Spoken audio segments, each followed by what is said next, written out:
شروع کرتا ہوں اللہ تعالیٰ کے نام سے جو بڑا مہربان نہایت رحم والا ہے۔ اور یہ تو محض تمہارے دل کی خوشی اور اطمینان قلب کے لیے ہے، ورنہ مدد تو اللہ ہی کی طرف سے ہے جو غالب اور حکمتوں والا ہے۔ اس امداد الہی کا مقصد یہ تھا کہ اللہ کافروں کی ایک جماعت کو کاٹ دے یا انہیں ذلیل کر ڈالے اور سارے کے سارے نامراد ہو کر واپس چلے جائیں۔ اے پیغمبر، آپ کے اختیار میں کچھ نہیں، اللہ تعالیٰ چاہے تو ان کی توبہ قبول کرے یا عذاب دے، کیونکہ وہ ظالم ہے۔ آسمانوں اور زمین میں جو کچھ ہے سب اللہ ہی کا ہے، وہ جسے چاہے بخشے، جسے چاہے عذاب کرے۔ اللہ تعالیٰ بخشش کرنے والا مہربان ہے۔ اے ایمان والو، بڑھا چڑھا کر سود نہ کھاؤ اور اللہ تعالیٰ سے ڈرو تاکہ تمہیں نجات ملے، اور اس آگ سے ڈرو جو کافروں کے لیے تیار کی گئی ہے، اور اللہ اور اس کے رسول کی فرما برداری کرو تاکہ تم پر رحم کیا جائے، اور اپنے رب کی بخشش کی طرف اور اس جنت کی طرف دوڑو جس کا عرض آسمانوں اور زمین کے برابر ہے، جو پرہیزگاروں کے لیے تیار کی گئی ہے۔ جو لوگ آسانی میں اور سختی کے موقع پر بھی اللہ کے راستے میں خرچ کرتے ہیں، غصہ پینے والے اور لوگوں سے درگزر کرنے والے ہیں، اللہ تعالیٰ ان نیک کاروں سے محبت کرتا ہے۔ جب ان سے کوئی ناشائستہ کام ہو جائے یا کوئی گناہ کر بیٹھیں تو فوراً اللہ کا ذکر اور اپنے گناہوں کے لیے استغفار کرتے ہیں۔ فی الواقع اللہ تعالیٰ کے سوا اور کون گناہوں کو بخش سکتا ہے، اور وہ لوگ باوجود علم کے کسی برے کام پر اڑ نہیں جاتے۔ انہی کا بدلہ ان کے رب کی طرف سے مغفرت ہے، اور جنتیں ہیں جن کے نیچے نہریں بہتی ہیں، جن میں وہ ہمیشہ رہیں گے۔ ان نیک کاموں کے کرنے والوں کو ثواب کیا ہی اچھا ہے۔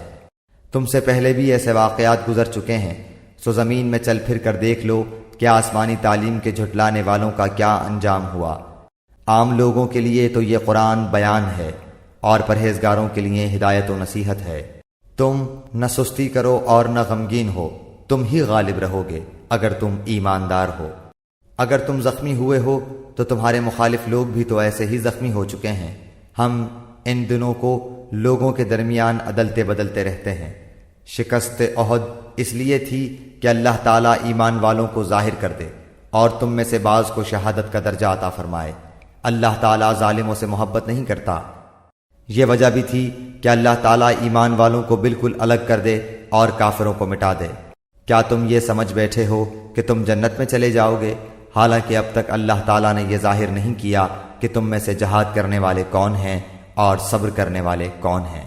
جنگ سے پہلے تو تم شہادت کی آرزو میں تھے، اب اسے اپنی آنکھوں سے اپنے سامنے دیکھ لیا۔ حضرت محمد صلی اللہ علیہ وآلہ وسلم صرف رسول ہی ہیں، ان سے پہلے بہت سے رسول ہو چکے ہیں۔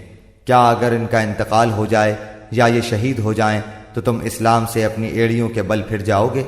اور جو کوئی پھر جائے اپنی ایڑیوں پر تو ہرگز اللہ تعالیٰ کا کچھ نہ بگاڑے گا۔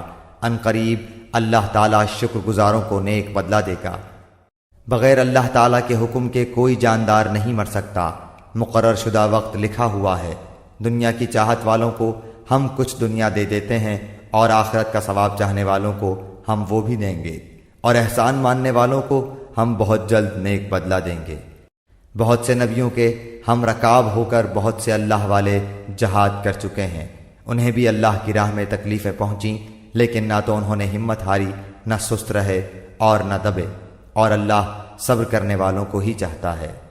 وہ یہی کہتے رہے کہ اے پروردگار، ہمارے گناہوں کو بخش دے، اور ہم سے ہمارے کاموں میں جو بے جا زیادتی ہوئی ہے اسے بھی معاف فرما، اور ہمیں ثابت قدمی عطا فرما، اور ہمیں کافروں کی قوم پر مدد دے۔ اللہ تعالیٰ نے انہیں دنیا کا ثواب بھی دیا اور آخرت کے ثواب کی خوبی بھی عطا فرمائی، اور اللہ تعالیٰ نیک لوگوں سے محبت کرتا ہے۔ اے ایمان والو، اگر تم کافروں کی باتیں مانو گے تو وہ تمہیں تمہاری ایڑیوں کے بل پلٹا دیں گے، یعنی تمہیں مرتد بنا دیں گے، پھر تم نامراد ہو جاؤ گے، بلکہ اللہ ہی تمہارا مولا ہے اور وہی بہترین مددگار ہے۔ ہم ان قریب کافروں کے دلوں میں رعب ڈال دیں گے، اس وجہ سے کہ یہ اللہ کے ساتھ ان چیزوں کو شریک کرتے ہیں جس کی کوئی دلیل اللہ نے نہیں اتاری۔ ان کا ٹھکانہ جہنم ہے، اور ان ظالموں کی بری جگہ ہے۔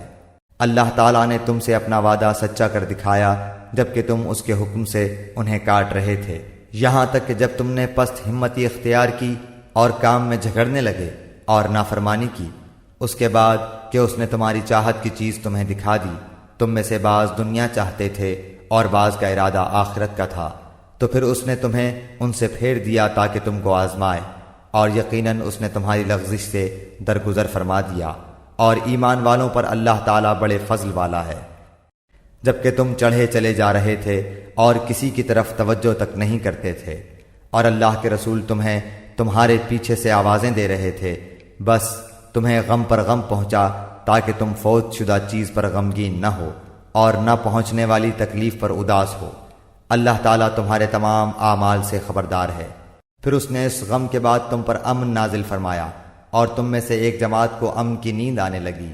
ہاں کچھ وہ لوگ بھی تھے کہ انہیں اپنی جانوں کی پڑی ہوئی تھی، وہ اللہ تعالیٰ کے ساتھ ناحق جہالت بھری بدگمانیاں کر رہے تھے اور کہتے تھے کیا ہمیں بھی کسی چیز کا اختیار ہے؟ آپ کہہ دیجئے کہ کام کل کا کل اللہ کے اختیار میں ہے۔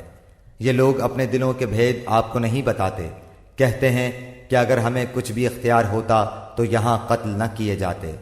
آپ کہہ دیجئے کہ گو تم اپنے گھروں میں ہوتے، پھر بھی جن کی قسمت میں قتل ہونا تھا وہ تو مقتل کی طرف چل کھڑے ہوتے۔ اللہ تعالیٰ کو تمہارے سینوں کے اندر کی چیز کا آزمانا اور جو کچھ تمہارے دلوں میں ہے اس کو پاک کرنا تھا، اور اللہ تعالیٰ سینوں کے بھید سے آگاہ ہے۔ تم میں سے جن لوگوں نے اس دن پیٹھ دکھائی جس دن دونوں جماعتوں کی مٹ بھیڑ ہوئی تھی، یہ لوگ اپنے بعض کرتوتوں کے باعث شیطان کے پھسلانے میں آ گئے، لیکن یقین جانو کہ اللہ تعالیٰ نے انہیں معاف کر دیا۔ اللہ تعالیٰ ہے بخشنے والا اور تحمل والا۔ اے ایمان والو، تم ان لوگوں کی طرح نہ ہو جانا جنہوں نے کفر کیا اور اپنے بھائیوں کے حق میں جبکہ وہ سفر میں ہوں یا جہاد میں ہوں کہا کہ اگر یہ ہمارے پاس ہوتے تو نہ مرتے اور نہ مارے جاتے۔ اس کی وجہ یہ تھی کہ اس خیال کو اللہ تعالیٰ ان کی دلی حسرت کا سبب بنا دے۔ اللہ تعالیٰ جلاتا ہے اور مارتا ہے، اور اللہ تمہارے عمل کو دیکھ رہا ہے۔ قسم ہے اگر اللہ تعالیٰ کی راہ میں شہید کیے جاؤ یا اپنی موت مرو تو بے شک اللہ تعالیٰ کی بخشش و رحمت اس سے بہتر ہے جسے یہ جمع کر رہے ہیں۔